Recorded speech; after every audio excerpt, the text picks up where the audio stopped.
శ్రీ గురుభ్యో నమః. శ్రీ మహాగణపతే నమః. వారఫలాల కార్యక్రమానికి స్వాగతం. 19 జనవరి 2025 నుండి 25 జనవరి 2025 వరకు ఈ యొక్క వారం ద్వాదశ రాశుల వారికి చంద్రమను అనుసరించి గోచార రీత్యా ఎలా ఉండబోతుంది అనేది చూద్దాం. ఈ వారంలో మనం గమనించినట్టయితే ముందుగా గ్రహస్థితి రీత్యా వృషభంలో గురువు యొక్క సంచారం అనేది కొనసాగుతుంది. అదేవిధంగా రాహు వచ్చేటప్పటికి మీనంలో, కేతు వచ్చేటప్పటికి కన్యలో కొనసాగుతున్నాడు. బుధుడు రవి యొక్క కలయిక అనేది జరుగుతున్నది. అంటే మకరంలోకి సంచారం చేసినటువంటి రవితో పాటు బుధుడు మకరంలో కలవబోతున్నాడు. శుక్రుడు శని యొక్క సంచారం అనేది మనకు కుంభంలో కొనసాగుతున్నది. ఈ యొక్క వారంలో వచ్చేటప్పటికి అత్యంత ముఖ్యమైనటువంటి మార్పు, కుజుడు ఎవరైతే స్తంభన జరుగుతున్నదో ఆ కుజుడు వక్రత్వం పొంది తిరిగి మళ్ళీ తన యొక్క మార్పు అనేది మళ్ళీ మిథునంలోకి రాబోతున్నాడు అన్నమాట. జనరల్గా కుజుడు యొక్క వక్రత్వం అంటే బుధుడు జనరల్గా మారుతూ ఉంటాడు. ఇప్పుడు కుజుడు కూడా తిరిగి అదే రాశిలోకి ప్రవేశించడం అనేది మనం చూడొచ్చు ఈ యొక్క వారంలో. ఇటువంటి గ్రహస్థితి రాబోతున్నటువంటి వారం రోజులు ద్వాదశ రాశుల వారికి ఎటువంటి ఫలితాలు ఇవ్వబోతుంది అనేది చూద్దాం. మిథున రాశి వారికి ఈ వారం మిశ్రమమైనటువంటి ఫలితాలు గోచరిస్తూ ఉన్నాయి. అభివృద్ధికరంగా జీవితం అనేది ముందుకు వెళ్తూ ఉంటుంది.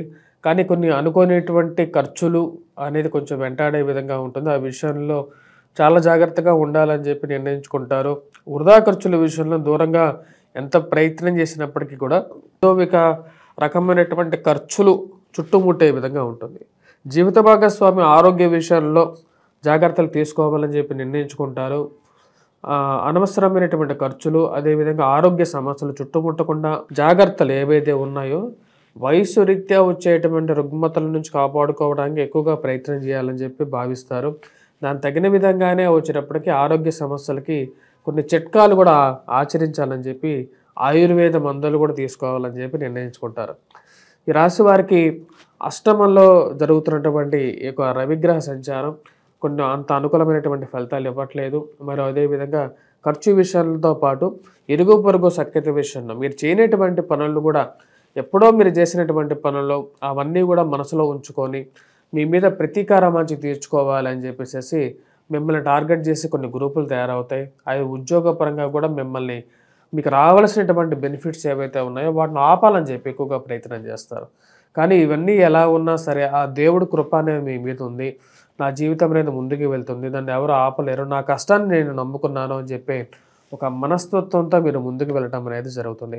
ఈ రాశి వారికి మోసపూరితమైనటువంటి విషయాల్లో కానీ, ఇన్వెస్ట్మెంట్స్ పరంగా కానీ, దొంగ మాటల విషయాల్లో కానీ కొన్ని జాగ్రత్తలు అనేవి తీసుకోవాలి. ఖర్చు విషయంలో చాలా వరకు కంట్రోల్గా ఉంటూ ఉంటారు. దుబారా ఖర్చుల నుంచి కొంచెం దూరంగా ఉండాల్సినటువంటి ముఖ్యమైనటువంటి సూచన.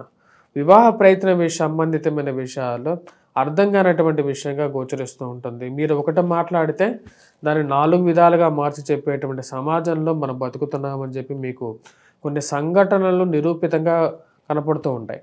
దాని తగిన విధంగానే వచ్చేటప్పటికి ప్రతి ఒక్క విషయం కనపడుతూ ఉంటుంది. మీరు అననే మాటను కూడా అన్నానని చెప్పేసి మీ మీదకి తిప్పే విధంగా, మరి అదేవిధంగా వివాహ ప్రయత్నాల్లో మీరు చేస్తున్నటువంటి ప్రయత్నాలు దగ్గరగా వచ్చినటువంటి సంబంధాలు కూడా మీ కుటుంబం గురించి, మీ గురించి చెడుగా చెప్పి దూరం చేసేటువంటి వారు ఏదో ఎక్కువ అవుతారు. ఎందుకు ఇంత కక్షపూరితంగా ఉన్నారు మన మీద అని చెప్పి అర్థం కానటువంటి పరిస్థితిగా ఉంటుంది. ప్రేమ సంబంధితమైన వ్యవహారాల్లోనూ మరియు అదేవిధంగా ఈ యొక్క వివాహ ప్రయత్నాల్లోనూ ఇటువంటి పరిస్థితి అనేది గోచరిస్తూ ఉన్నది. విద్యా సంబంధితమైన విషయాల్లో విద్యార్థులు కష్టపడి చదివితేనే మంచి మార్కులు రాగలుగుతాయి. ఈ రాశి వారికి విద్యార్థులకు అదిగా అనుకూలమైనటువంటి స్థితిలో ఉన్నటువంటి శుక్రుడు కొంచెం యోగాన్ని ఇవ్వగలుగుతాడు. ఫైనాన్షియల్ రొటేషన్ పరంగా వడ్డీ వ్యాపారస్తులకి కొంచెం అంతగా మూమెంట్ లేనటువంటి పరిస్థితిగా గోచరిస్తూ ఉన్నది. అంతగా కలిసినటువంటి సమయంగా గోచరిస్తూ ఉన్నది.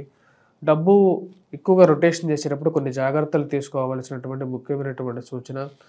మరియు అదేవిధంగా అప్పు విషయంలో కట్టవలసినటువంటి డబ్బు విషయంలోనూ కొన్ని ఇబ్బందులు ఎదురయ్యే విధంగా గోచరిస్తూ ఉన్నది.